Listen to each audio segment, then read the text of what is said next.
আসসালামু আলাইকুম গাইস, আমি একটা বিষয়ে কথা বলতে চাচ্ছিলাম। সে বিষয়টা হলো, আমি পেশাদার একজন ড্রাইভার, বুঝছেন? তো আজকে ডিউটি শেষ করার পরে আমি এক চার দোকানে ঢুকলাম। চার দোকানে ঢোকার পরে আমি দোকানদারে বললাম, ভাই আমার 10 টাকা দামের একটা কেক দেন। ঠিক আছে, পরে উনি আমার একটা কেক দিল।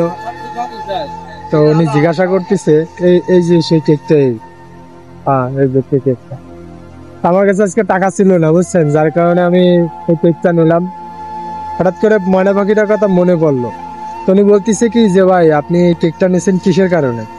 তাই বলতেছি, ভাই আমার বাসায় একটা ময়না পাখি আছে, ওই ময়না পাখির জন্য আমি নিচ্ছি, ওর জন্য আমি মাঝে মধ্যে নিই খাবার টাবার নিয়ে। তো উনি বলতেছে, আপনার ময়না পাখি কথা বলে? আমি কি, সব বলে ও। আব্বু আম্মু সব ডাকতে পারে, আর খুব দুষ্টু। তা বলতেছে বয়স কতদিন? তা আমি বলতেছি যে বয়স 14 মাস। 14 মাস বয়স, তো সব বলতে পারে।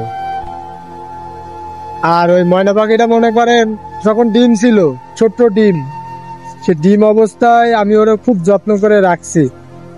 আর আল্লাহ পাখির ইচ্ছায় ও এখন অনেক ভালো আছে, ঠিক আছে। খুব সুন্দর হয়েছে ময়না পাখিটা, অনেক সুন্দর হয়েছে। তা আমি আজকে ওর জন্যই কেকটা নিলাম। তো আপনাদের আজকে এই ময়না পাখিটা আমি দেখাবো।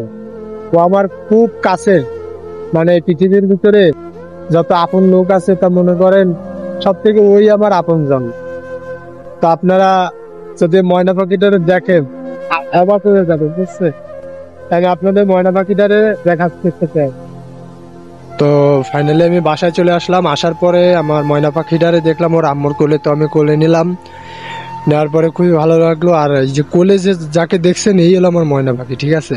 এই কেকটা আসলে এর জন্যই আনছি, এই হলো আমার ময়না পাখি, এই আমার সবকিছু। তো সবাই এর জন্য দোয়া করবেন, ভালো থাকবেন, সুস্থ থাকবেন। আল্লাহ হাফেজ। যদি পারেন ভিডিওটা একটু শেয়ার করে দিন।